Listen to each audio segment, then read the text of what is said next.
BRICS stands for Brazil, Russia, India, China, South Africa. ಆಯಿತಾ? ಸ್ಥಾಪನೆ ಆಗಿದ್ದು 2006ರಲ್ಲಿ. ಬಟ್ 6ರಲ್ಲಾದಾಗ ಬ್ರಿಕ್ಸ್ ಇರಲಿಲ್ಲ, ಬರೀ ಬ್ರಿಕ್ ಇತ್ತು. ಸೌತ್ ಆಫ್ರಿಕಾ ವಾಸ್ ಆಡೆಡ್ ಇನ್ 2010. ಆಯಿತಾ? ಹಾಗಾದರೆ ಬ್ರಿಕ್ ಎನ್ನುವಂಥ ಪದವನ್ನು ಕಾಯಿನ್ ಮಾಡಿದ ಆರ್ಥಿಕ ವಿಜ್ಞಾನಿ ಯಾರು? Jim O'Neill. Prashanth Neel ಅಲ್ಲ. Okay, so BRICS, right? Okay ನೋಡಿ, ಬ್ರಿಕ್ಸು ಯಾಕೆ ಮಲ್ಟಿಪಲ್ ಟೈಮ್ಸ್ ನ್ಯೂಸಲ್ಲಿದೆ? Why it is gaining international prominence?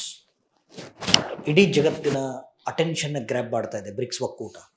ಯಾಕೆಂದರೆ ಸರ್, ಈ 5 ರಾಷ್ಟ್ರಗಳು, ಓಕೆ, ಜಗತ್ತಿನ ಒಟ್ಟು ಪಾಪ್ಯುಲೇಷನಲ್ಲಿ 40% ಪಾಪ್ಯುಲೇಷನ್ನ ಹೊಂದಿವೆ. ಜಗತ್ತಿನ ಒಟ್ಟು GDP ತಗೊಂಡ್ರೆ 25% ಈಸ್ ಫ್ರಮ್ ಬ್ರಿಕ್ಸ್. ಜಗತ್ತಿನ ಒಟ್ಟು ವ್ಯಾಪಾರ 16% ಇವರೇ ಮಾಡ್ತಾರೆ. Can you imagine? 196 ದೇಶಗಳಿದಾವೆ. ಕೇವಲ 5 ದೇಶಗಳು 40% of the global population, 25% of the global GDP, 16% of the global trade. ಆಯಿತಾ? ಅದಕ್ಕೆ ಇವ್ರಿಗೆ ಹೇಗೆ ಅನ್ನಿಸ್ಬಿಡ್ತು ಅಂತಂದರೆ, ನಾವು ಟ್ರೇಡ್ ಮಾಡಬೇಕಾದ್ರೆ ಡಾಲರ್ಸ್ನ ಬಳಸೋದು ಬೇಡ, ಅಮೇರಿಕಾಗೆ ಬಿಲ್ಡಪ್ ಕೊಟ್ಟಂಗಾಗತ್ತೆ, ನಾವ್ಯಾಕೆ ಅವರು ಉದ್ಧಾರ ಮಾಡಬೇಕು? ಹಾಗಾಗಿ ಇವರು they are trading in their own currency. ಇದು ಟ್ರಂಪ್ಗೆ ಇಷ್ಟ ಆಗ್ತಾ ಇಲ್ಲ. ಅಂದರೆ BRICS is moving towards de-dollarisation. BRICS is moving towards de-dollarisation. Anti-dollar ಅಲ್ಲ, ಆಂಟಿ-ಡಾಲರ್ ಆರ್ಗನೈಸೇಷನ್ ಅಂತ ಕರಿಬೋದು. ಆಯಿತಾ? ಈಗ ರೀಸೆಂಟಾಗೆ ಬ್ರಿಕ್ಸ್ ನೋಡಿ, ಬ್ರಿಕ್ಸ್ ಇದ್ದಿದ್ದು ಬ್ರಿಕ್ಸ್ ಪ್ಲಸ್ ಆಯಿತು. ಹಾಗಾದರೆ what is BRICS plus? Observe.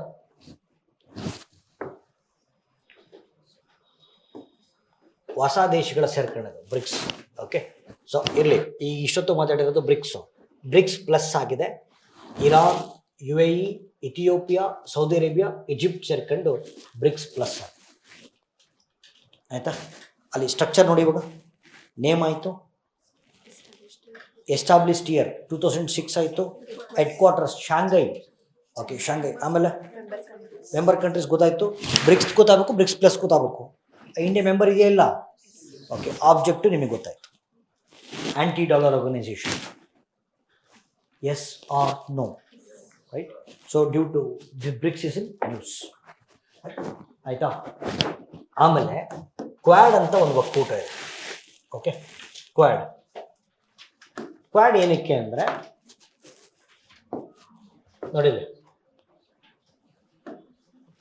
Quad if you observe here, ಇದು ನೋಡ್ರಿ, ಇದು ಇಂಡಿಯನ್ ಓಷನ್, ಇದು Pacific Ocean. World's largest ocean ಯಾವುದು? ಪೆಸಿಫಿಕ್. ಓಕೆ, ಈ ಶೇಡ್ ಇದೆಯಾ, ಬ್ಲೂ ಕಲರ್ ಶೇಡ್ ಏನಿದೆ, this is Indo Pacific region.